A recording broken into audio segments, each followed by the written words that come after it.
पवार यांचा ताफा आता देवगिरी बंगल्यावरून निघालेला आहे आणि यावेळेला त्यांच्यासोबत राष्ट्रवादीचे नेते सुद्धा आहेत। आता त्या सिद्धिविनायकाच्या मंदिराकडे रवाना झालेल्या आहेत। त्या ठिकाणी सिद्धिविनायकाचं दर्शन घेतल्यानंतर त्या चैत्यभूमीवर देखील जातील आणि त्यानंतर मंत्रालयामध्ये येणार आहेत। महत्त्वपूर्ण बैठक 10 वाजता बोलवण्यात आलेली आहे। सर्व आमदारांची बैठक त्यांनी बोलवलेली आहे आणि त्यानंतर 11 वाजता उपमुख्यमंत्री पदाचा पदभार त्या स्वीकारतील।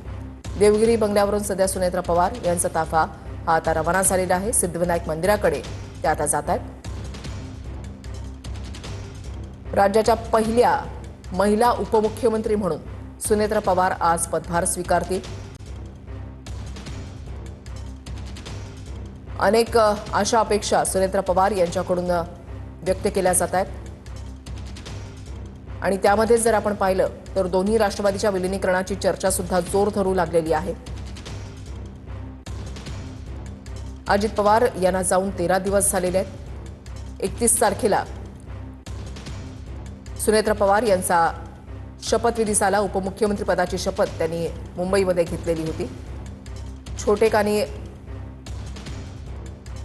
कार्यक्रमामध्ये त्यांचा शपथविधी जो आहे तो झालेला होता आणि आज त्या पदभार स्वीकारणार आहेत। मात्र त्याआधी सिद्धिविनायक मंदिरामध्ये त्या जातील, गणपती बाप्पाचं दर्शन घेतील।